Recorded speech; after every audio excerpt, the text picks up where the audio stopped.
اعوذ باللہ من الشیطان الرجیم بسم اللہ الرحمن الرحیم یا ایہا المدثر قم فانذر وربک فکبر وثیابک فطہر صدق اللہ العظیم اللہم صلی علی سیدنا و مولانا محمد النبی الامی وعلی آلہ وسلم تسلیما ربی یسر ولا تعسر وتمم بالخیر رب اشرح لی صدری ویسر لی امری واحلل عقدۃ من لسانی یفقہوا قولی۔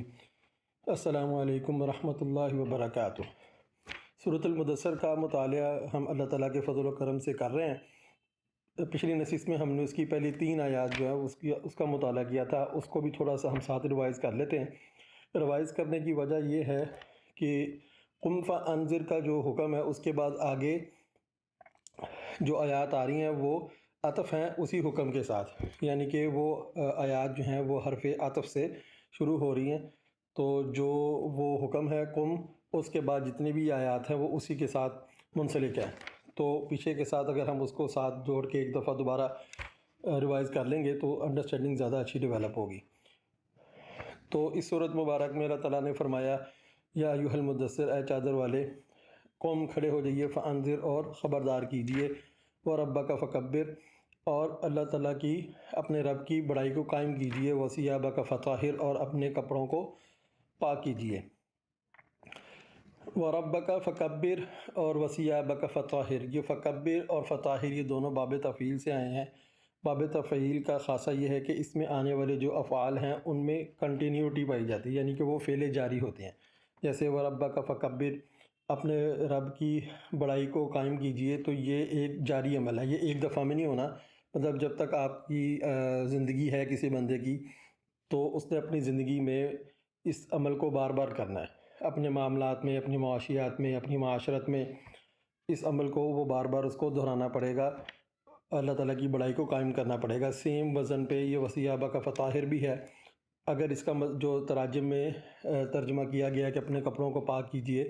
تو وہ ون ٹائم نہیں ہے، تو وہ بار بار آپ کو یہ دہرانا پڑے گا عمل، اپنے کپڑوں کو بار بار پاک کرنا پڑے گا یا دائمی طور پر ان کو پاک رکھنا پڑے گا۔ وربک فکبر کو اگر ہم جو یہ ہماری موجودہ صورتحال ہے اس کے تناظر میں سمجھنے کی کوشش کریں تو زیادہ اچھی سمجھ آ جائے گی انشاءاللہ تعالی۔ اللہ تعالیٰ کے احکام یا اس کے جو کرنے اور نہ کرنے کا جو اس نے حکم دیا ہے، اس کے علاوہ کوئی کام جب ہم کرتے ہیں تو وہ ہم اللہ تعالیٰ کی جو بڑائی ہے اس کو پس پش ڈال دیتے ہیں اور اپنے نفس کی بڑائی کو قائم کرتے ہیں۔ تو جو معاملات زندگی کے قرآن پاک نے کرنے کو کہے ہیں، یعنی کہ جو چارٹر آف ڈیموکریسی ہے یا اقوام متحدہ کا کوئی چارٹر ہے، تو یہ چارٹر نہیں چلنا ہے۔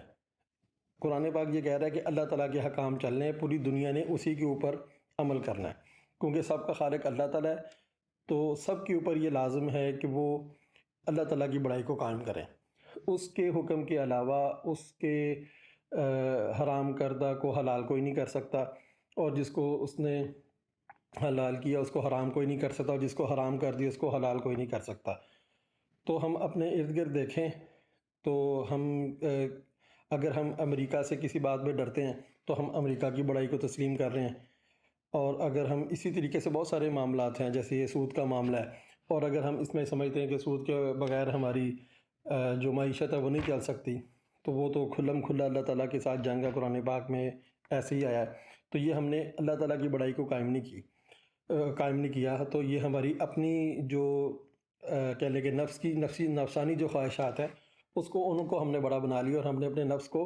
الہ بنا لیا۔ یہ اب جو آیت ہے یہ آئی ہے خبردار کیجیے کے ساتھ، اس کے تناظر میں تو اگر اس کو دعوت کے اینگل سے دیکھا جائے تو ایک داعی جب وہ اپنی اس کاوش میں کامیاب ہوتا ہے، لوگ اس کو پہچانتے ہیں اور اس کو عزت دیتے ہیں، تو اس کے اندر بھی ایک جو ہے نا بڑائی کا احساس پیدا ہوتا ہے۔ وہ سوچتا ہے کہ I am a big deal now, لوگ اس کے ساتھ سیلفیاں لینے کی کوشش کرتے ہیں، اس کو عزت دیتے ہیں، لوگ اس کی بات سنتے ہیں، اس کا ایک اثر و رسوخ بنتا ہے۔ تو وہاں پہ اب یہ آتا ہے کہ وہ بڑائی اس کی کوئی نہیں ہے، بڑائی صرف اللہ کی ہے۔ تو اس کے تناظر میں ایک جن کو ہم عمر ثانی بولتے ہیں، عمر بن عبدالعزیز رحمۃ اللہ علیہ کا ایک واقعہ ہے کہ ان کے پاس ایک عورت آئی جس کی 4 بچیاں تھیں، وہ بیوہ تھی، اس نے ان کا وظیفہ لگوانا تھا۔ تو وہ انہوں نے جب پہلی بچی کا وظیفہ لگایا تو اس عورت نے اللہ تعالیٰ کی حمد و ثنا کی، یا اللہ تیرا شکر ہے میری بچی کا وظیفہ لگ گیا۔ اسی طریقے سے 3 بچی کو اس نے وظیفہ لگایا۔ جب چوتھی بچی کا وہ وظیفہ لگانے لگے تو اس نے کہا عمر تو بہت اچھا آدمی ہے، تو انہوں نے کہا کہ اب چوتھی کا وظیفہ جو ہے نا وہ میں نہیں لگا سکتا۔ وجہ یہ ہے کہ جب تک تو اللہ کی حمد و ثنا کر رہی تھی تو میں یہ کام کر رہا تھا، اب تو نے میری ثنا کر دی ہے، اس کے مقابلے میں تو میری تو ثنا بنتی نہیں، ثنا تو اللہ تعالیٰ کی لیے ہے۔ اب جو میں یہاں پہ اس کے ساتھ کیسے برابر کر لوں خود کو، تو یہ بات سنانے کا مطلب یہ تھا کہ یہ تھاٹ پروسیس ہے ایک، کہ بندہ خود سے ان چیزوں کو سوچتا ہے کہ کہاں پہ جو ہے وہ اللہ تعالیٰ کی بڑائی کیسے قائم ہو سکتی ہے۔ ہر بندے کی علیحدہ ایک سٹیج ہے، علیحدہ کیپیسٹی ہے، علیحدہ ماحول ہے کام کرنے کا، علیحدہ اس کی فیلڈ ہے، تو وہاں پہ وہ اللہ تعالیٰ کی بڑائی کیسے کام کر سکتا ہے، یہ اس نے خود سوچنا ہوتا ہے، یہ اس کا تھاٹ پروسیس ہے۔ اس پروسیس کے اوپر اس نے سوچنا ہے کہ حمد کی لائق بھی صرف اللہ تعالیٰ ہی کی ذات ہے، اور جو جتنی بھی خوبیاں ہیں اور تعریف جو ہے وہ بھی ساری اللہ تعالیٰ ہی کے لیے ہے، تو کہیں بھی اپنی بڑائی کا احساس اندر پیدا نہ ہو۔ یہ بات لنک ہے دائی کے ساتھ۔ اب جب ایک جو دعوت دینے والا ہے اس کو جب اللہ تعالیٰ عزت دیتے ہیں تو لوگ اس کو استعمال بھی کرتے ہیں، وہ سیاسی طور پہ بھی استعمال ہوتا ہے۔ جتنی اگر کوئی سیاستدان کسی دیندار بندے کے ساتھ کوئی بلاتا ہے اپنی محفل میں، اس کو دعوت دیتا ہے، تو اصل میں اس کا جو لنک ہے یا اس کی جو چاہت ہوتی ہے وہ بندے سے نہیں ہوتی، اس کی چاہت وہ ہوتی ہے کہ جو اس بندے کے ساتھ لوگ اٹیچ ہیں، وہ ان کی جو بیس ہے وہ لائلٹی ہے، اس کے ساتھ جو لوگ ہیں وہ بڑی لائلٹی کے ساتھ اٹیچ ہوتے ہیں کسی بھی دائی کے ساتھ، دیندار بندے کے ساتھ، جبکہ جو سیاسی پارٹی کے جو لوگ ہوتے ہیں ان کے ساتھ جو اٹیچمنٹ ہوتی ہے وہ مفاد کی ہوتی ہے۔ تو یہ ان کو ساتھ جوڑتے ہیں تاکہ جو لائلٹی ہے اس کو گین کیا جا سکے، لوگ سمجھیں کہ یہ اچھا ان کا بھی رجحان ادھر ہے تو لوگوں کا رجحان بھی ادھر ہو، اور وہ لائلٹی بیس ہو۔ تو یہ اس طرح استعمال کیا جاتا ہے۔ وہاں پہ دائی کو سوچنا ہوتا ہے کہ یہاں پہ بڑائی کس کی قائم ہو رہی ہے، اس سیاستدان کی قائم ہو رہی ہے یا اللہ تعالیٰ کی قائم ہو رہی ہے۔ تو یہ ایک کنٹینیوس جو ہے وہ کام کرنے کا ہے، یہ ہر فیلڈ میں ہر وقت سوچنا ہوتا ہے کہ یہ اللہ تعالیٰ کی بڑائی کیسے قائم ہوگی۔ آج کی جو ہماری آیت ہے، آیت نمبر کپڑے جو ہے وہ پاک کیجیے، یہ بات کیوں کی ہے؟ اللہ تعالیٰ کی بڑائی قائم کرنے کے لیے نا بہت سارے معاملات میں ہمت چاہیے، یعنی یہ ہمت والا کام ہے، گٹس جو ہے نا وہ چاہیے ہوتے ہیں اللہ تعالیٰ کی بڑائی قائم کرنے کے لیے۔ تو اگر ہم اس آیت کو وسیع کا فطاہر کو پچھلی آیت کے ساتھ لنک کریں تو ہمیں اس بات کی سمجھ آتی ہے اس میں کہ یہ جو وربا کا فکبر والا عمل ہے، اس کو کرنے کے لیے پاکیزگی اختیار کرنی پڑے گی، یعنی کہ پاکیزگی اختیار کیے بغیر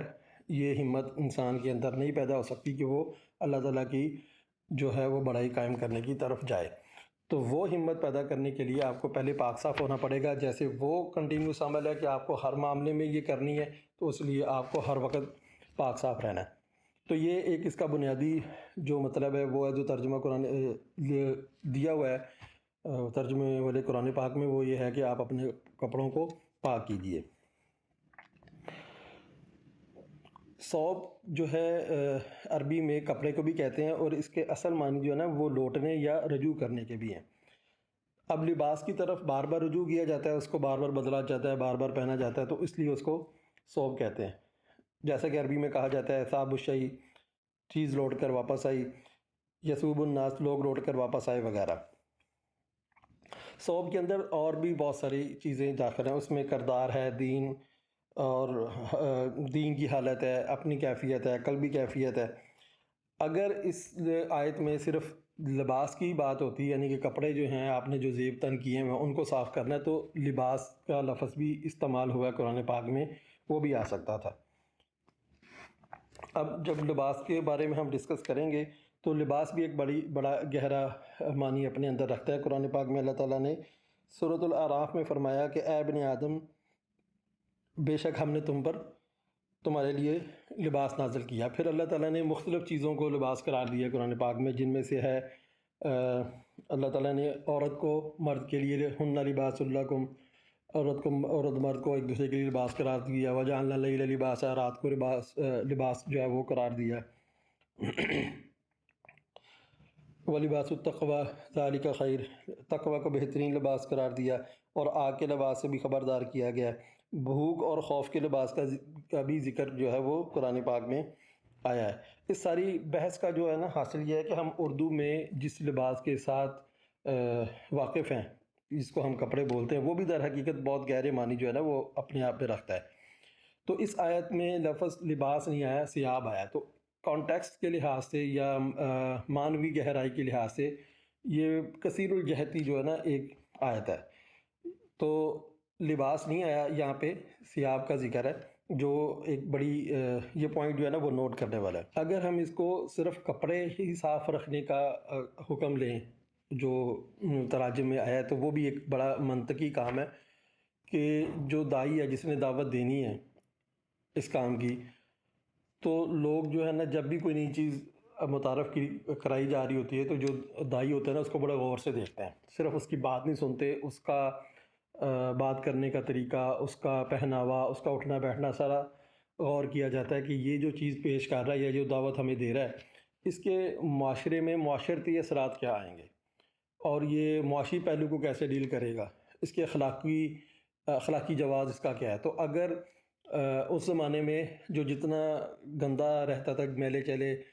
میلے کچیلے جو لباس پہن کے پھرتا تھا، وہ اتنا اللہ والا سمجھا جاتا تھا کہ وہ دنیا سے کٹا ہوا ہے۔ تو ایک اس میں بات یہ بھی ہے کہ دنیا سے کٹا ہوا جو ہے نا وہ نہیں ہے، وہ اصل میں اللہ سے کٹا ہوا ہے جو میلا کچیلا ہے۔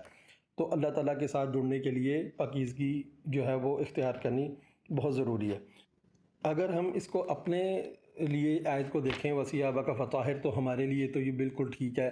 کہ ہم نے اپنے کپڑے پاک کرنے ہیں اور پاک رکھنے ہیں تاکہ ہم اللہ تعالیٰ کے ساتھ جڑ سکیں، اس کی بڑائی قائم کرنے میں ہمارے اندر ہمت پیدا ہو اور ہمیں مدد حاصل ہو۔ لیکن نبی کریم صلی اللہ علیہ وسلم کو یہ کہا جا رہا ہے، تو نبی کریم صلی اللہ علیہ وسلم تو پہلے ہی یعنی کہ اس معاملے میں پوری طرح سے عمل کر رہے ہیں، کپڑے بھی ان کے پاک صاف ہیں، ان کا کردار بھی صاف ہے، قلب بھی، کیفیت بھی ان کی بالکل ٹھیک ہے۔ تو ان کو یہ کیوں کہا جا رہا ہے؟ اس میں ایک آسپیکٹ جو ہے نا وہ اکنالجمنٹ کا بھی ہے اور اس کی ہمت افزائی کا بھی ہے۔ جیسے ہم نے دیکھا ہوگا کہ جب کوئی کھیل کھیل رہا ہوتا ہے نا، تو اس کے جو سپورٹر ہیں وہ اس کو اور موٹیویٹ کر رہے ہوتے ہیں، جیسے اگر فٹ بالر بال لے کے بھاگ رہا ہے تو پیچھے سے لوگ جو ہے نا وہ بیٹھ کے آوازیں لگا رہے ہوتے ہیں، گو گو گو، حالانکہ وہ پہلے ہی فٹ بال لے کے بھاگ رہا ہوتا ہے۔ تو ایک کام جو پہلے ہی ہو رہا ہے اس کے اوپر شاباش دینا، شاباش، جیسے بچے اگر لکھ رہا ہے، رائٹنگ کر رہا ہے، بہت اچھی رائٹنگ کر رہا ہے، کوشش وہ کر رہا ہے، تو اس کو کیسے انکریج کیا جاتا ہے، شاباش شاباش، تم بہت اچھا لکھ رہے ہو، اور صاف کرو اور صاف کرو، حالانکہ وہ پہلے بھی صاف کر رہا تھا، لیکن یہ اس کی ایک اکنالجمنٹ ہے کہ وہ بہت اچھا کام کر رہا ہے اور اس کو اور بہتر کرے، اس کا شوق پیدا ہو، اس لیے اس کو اکنالج کیا جاتا ہے اور یہ کیا جاتا ہے۔ تو اس کا ایک آسپیکٹ یہ بھی ہے کہ نبی کریم صلی اللہ علیہ وسلم تو آلریڈی یہ کر رہے ہیں، تو اس کی اکنالجمنٹ ہے اس میں، اور مزید اس کے اوپر فوکس ان کا قائم ہو اور یہ بات کی جا رہی ہے، اور ہمارے لیے تو یہ ایز اٹ ہی ہے کہ ہمیں ہر وقت اپنی صفائی ستھرائی کا خیال رکھنا ہے۔ اور ایک بات اس میں یہ ہے کہ یہاں پہ فطاہر جو ہے نا وہ یوز ہوا ہے، یعنی پاکیزگی کرنا ہے، صاف ستھرائی کو نظیف کہا جاتا ہے عربی میں۔ یہاں پہ نظیف کا لفظ نہیں آیا کہ ظاہری طور پر صاف ہو، ظاہری طور پہ لباس صاف نظر بھی آ بھی سکتا ہے، لیکن بہت ساری ایسی نجاستیں ہیں جو نہ تو محسوس ہوتی ہیں، نہ ان کی کوئی بدبو ہے، لیکن وہ کپڑوں پہ لگی ہو سکتی ہیں۔ تو اس لیے صرف نظافت نہیں چاہیے، پاکیزگی چاہیے، اس کا مطہر ہونا بڑا ضروری ہے۔ اللہ تعالیٰ کی اگر بڑائی قائم کرنی ہے اور اس سے تعلق بنانا ہے تو اس کا کپڑوں کا پاک ہونا بڑا ضروری ہے۔ اگر ثیاب کا مطلب لوٹنے کی چیز بھی ہے تو بہت سارے جو لوگ ہیں وہ بار بار لوٹ کے نبی کریم صلی اللہ علیہ وسلم کے پاس آتے ہیں، تو اس سے یہ بھی مطلب بھی ہے کہ نبی کریم صلی اللہ علیہ وسلم کو کہا جا رہا ہے کہ ان کو پاک صاف کیجئے جو لوگ آپ کے پاس آ رہے ہیں۔ اور اگر ہم لباس ہی لیں کہ لباس کو پاک صاف کرنا ہے، تو رات کو اللہ تعالیٰ نے لباس قرار دیا، تو اسی لحاظ سے پھر ہمیں اپنی تنہائی کو پاک صاف کرنا ہے۔ رات میں انسان تنہا ہوتا ہے اور اس کو اگر لباس کے ساتھ مشابہ دی ہے تو اس کے اندر یہ بات چھپی ہے کہ آپ اپنی تنہائی کو پاک صاف کریں۔ جس بندے کی تنہائی جو ہے وہ پاک صاف نہیں ہے، وہ مثبت پہلوؤں میں ترقی کر ہی نہیں سکتا۔ مثبت پہلوؤں میں ترقی کرنے کے لیے سب سے پہلے جو بیسکس ہیں اس میں ہے کہ آپ اپنی تنہائی پاک کریں۔ تنہائی پاک کریں گے تو آپ تنہائی میں کچھ اچھا سوچ سکیں گے۔ تو جو مولا علی نے فرمایا کہ جو انسان سوچتا ہے اسی پہ وہ عمل کرتا ہے اسی طریقے سے۔ تو اچھی اور مثبت سوچ حاصل کرنے کے لیے آپ کو علیحدگی چاہیے، پرسکون جگہ چاہیے۔ تو پرسکون جگہ میں مثبت ہونے کے لیے آپ کو اپنی تنہائی کو پاک صاف کرنا پڑے گا، اور عمومی طور پہ لوگ رات کے وقت جو ہے وہ اکیلے ہوتے ہیں،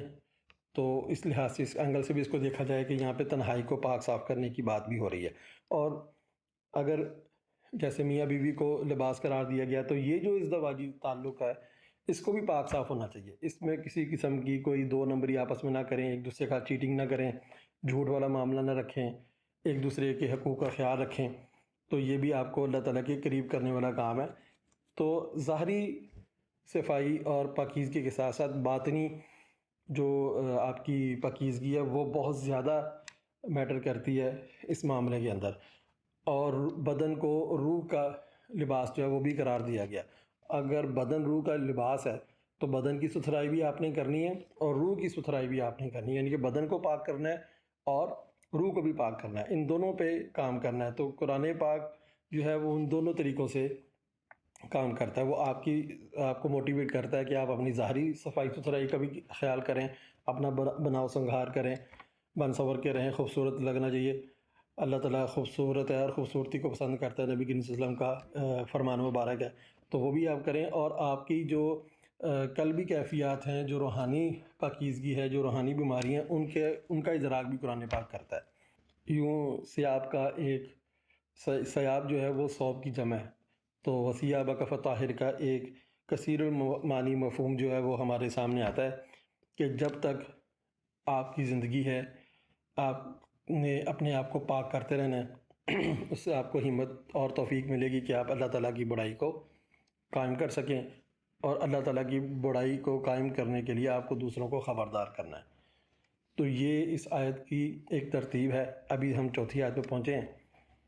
تو انشاءاللہ جیسے ہم آگے چلیں گے تو اس کو اور سمجھنے میں اللہ تعالیٰ ہمارے لیے آسانی پیدا کریں گے۔ وآخر دعوانا ان الحمد للہ رب العالمین۔